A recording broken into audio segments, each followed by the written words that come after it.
Fire safety regarding સૌથી પહેલી પ્રાઇમરીમાં કે અત્યારે ફાયર સેફટીની આપણી આ મેઇન લાઈન હતી. અત્યારે આ વાલને જગાવી વાલ આપણે ચાલુ કર્યું એટલે વાલ લાઈનની અંદરથી પાણી કમ્પ્લીટલી આવશે. બરાબર છે. આ અહીંયા આવશે આ સેકન્ડ બે મહિનોની વાર આથી માટે 15 મહિનોની સિસ્ટમ બંધ પડી હોય તો આની અંદર એર આવી ગયો એકી વારે 2 વાર ઓપન કરવા 2 સેકન્ડ રાખી અને પાછું રિલીઝ કરશે. આની અંદર કોઈ પણ પ્રકારની એર આવી હશે તો એર નીકળી જાય. રેડી અને પોઝ કરી દેવાનું. પોઝ કર.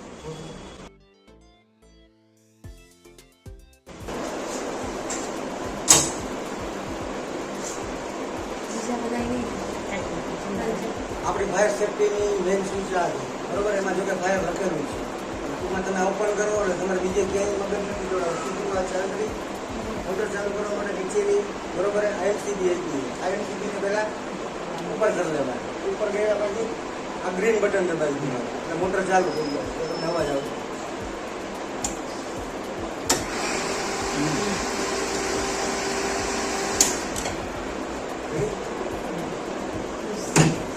પ્રકારની બોટલ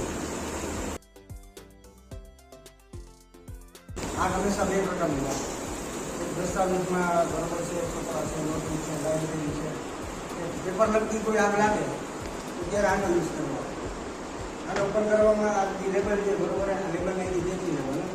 અહીંથી પીના કાઢી લેવાનું. કાઢી લીધા પછી આની પોઝિશન આ રીતના રાખવાની.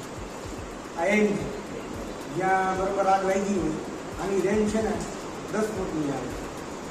ઓછામાં ઓછી તમારે 8 થી 10 ફૂટ આગળ રહેવા એટલો 10 ફૂટ આગળ રહી પોઝિશન આમ રાખવાનું. આમ રાખવાનું રીઝન એ કે તમે આમ પાછળ હલી શકો અને આગળ તમે આ રીતના લઈ શકો. જ્યાં એમ લઈ ગઈ હોય ફ્રીઝ કરવાનું. પ્રેસ કરવાની તો નીચેની સ્વીચ હોય નીચેની સ્વીચ પ્રેસ કરી અને એમ કરતું જાય બરાબર ફ્રીઝ કરતું જવાનું. જ્યાં કંઈ હોય નહીં તમારો ગાળો ઓછામાં ઓછો 8 થી 10 ફૂટ રાખવાનો. અને તમે ઉપર કરો તો 8 થી 10 ફૂટની લાઈન થાય, નીચે 5 થી 10 ફૂટની લાઈન થાય. આનો ઉપયોગ તમે એસીમાં કોમ્પ્યુટરમાં એમાં નહીં કરી શકો. કારણ કે આની અંદર જે વ્હાઇટ પાવડર એવો નીકળશે ને તો તમે એસી છે કે કોમ્પ્યુટર છે કે તમે યુઝ થઈ ગયું તો જામ કરી આ બોટલની માહિતી પોઝિશન તો બેમાં સેમ જ રાખવાની બરોબર પગની. પણ આમાં ફેરો આવે આની અંદર આ રિલીઝ કરીને અહીંથી આ અને વાલ આવે વાલ સિસ્ટમ અને ગેરી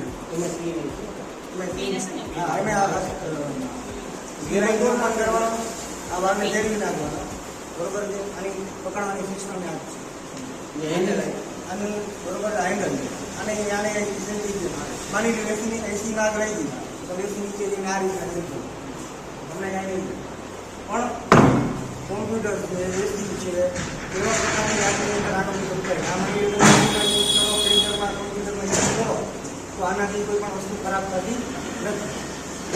બરોબર છે. આ પ્રાઇમરી આગની વાત. માની લો તમારી કોઈ એક ચેમ્બર પૂરતી આગ લાગી બરોબર છે. અને આનો ઉપયોગ અમે બધી ઓપન ખૂણામાં જઈને નહીં કરવાનો, કોર્નરમાં જઈને નહીં કરવાનો.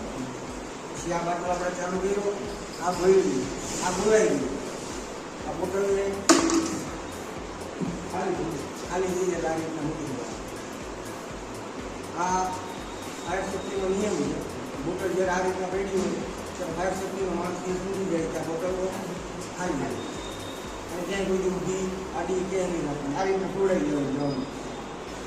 રેડી મોમાં પાડી દેવાનું. આ બાબતે ચા ઓપન કર્યા પછી આની અંદર એકદમ એને સારું લાગે એક બધી બાટલો કમ્પ્રેસ કરી દેવાની બરાબર એકદમ રેન્જ બાટલો બધા તમારા હાથમાં હલે સાઉન્ડ થાય એનાથી આપણે ગુલામ આપણને કોઈ પણ પ્રકારની નુકસાન નથી. આ બોટલ અને ઓલી બોટલ ગઈ પછી કોઈ પણ પ્રકારની માણસ ઉપર આગ લાગી એમાં ઉપયોગ કરવાનો નથી. કોઈ વ્યક્તિ ફરક વ્યક્તિ ઉપર બરોબર ઝીરો કે ઓલી નાની બોટલનો ઉપયોગ નહીં કરવાનો હોય તો માનને કોઈ વ્યક્તિને આગ લાગી તો એક જ વસ્તુ કરવાની એને જમીન પર સુવડાવી દેવાનું એને રોલ કરવાનો. આ બે બોટલનો ઉપયોગ ક્યારેય પણ કોઈ વ્યક્તિ ઉપર કરવાનો નથી. આ પોઝિશન રાખવાનું બીજા તમારો જ્યાં સુધી તમે આમ રાખો તો માની લો આ છૂટે તો તમારા હાથ બાદ માટે તમારા ફેસ ઉપર જાય તો આપણને નુકસાન કરી કોઈ બી બોટલને આમ ન કરવાની.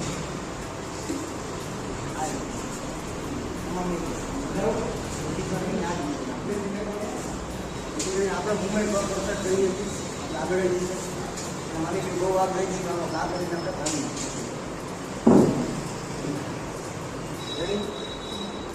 કોઈ મોટી એક ઓફિસ પૂરતી આગ લાગી એના માટે બરોબર પાઇપનો ઉપયોગ આપણે કરી એ ઇન્ફોર્મેશન તમને આપી.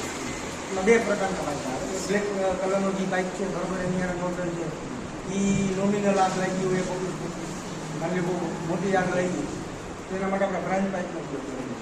બે પ્રકારના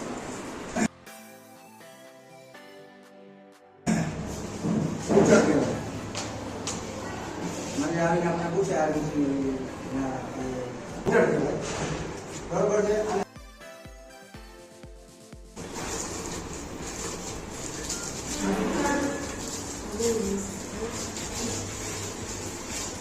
બરોબર છે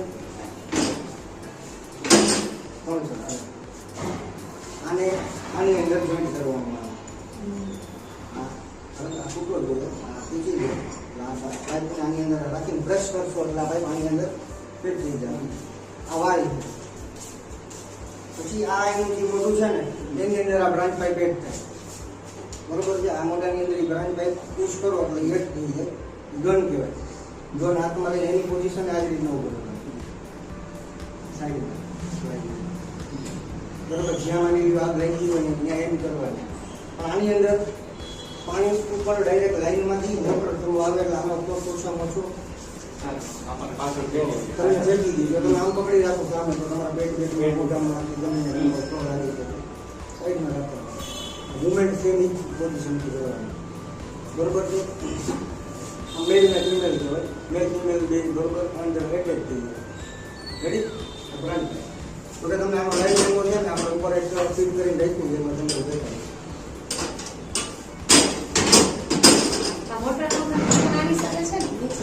કરીને નોન રિટર્ન વાલ હોય એ ઉપર મેન વાલ હોય એ આપણે અત્યારે ઓપન કરીને રાખી દઈએ જેથી કરીને લાઈનમાં પાણી કન્ટિન્યુ ભરેલું હોય. તો માની લો યુઝ નથી ને આપણે બંધ કર્યું 5 દિવસ 10 દિવસ પછી લાઈનમાં પાણી ન હોય તો પહેલાં જઈને સીધો વાલ ચાલુ કરવાનો. એટલે વાલ ચાલુ કરશો એટલે આખી પાઇપલાઇન કરાવી તમને આના પર ખબર પડી જાય અત્યારે પાઇપલાઇન ભરે ખાલી રેડી. આ સેમ વર્કિંગ છે આનું અને બેયનું સેમ પણ આની કેપેસિટી મેં કીધી એક પ્રાઇમરી લેવલ લગી છે. આ જ્યારે કોઈ મોટી ભયંકર આગ લાગી હોય ત્યારે એના માટે આમ બહાર નીકળી જાય આગળ ખેંચી જાય નીચું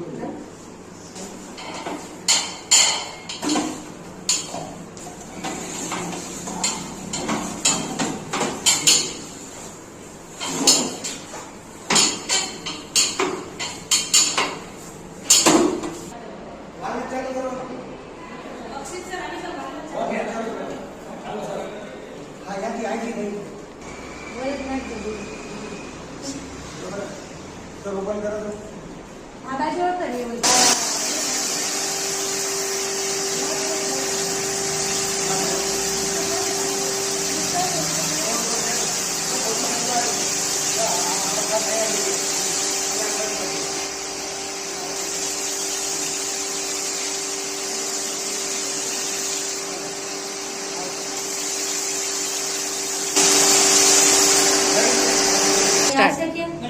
ફર્સ્ટ ઓફ ઓલ છે ને અત્યારે આ બંધ હોય અટેચમેન્ટ વાલ બરાબર.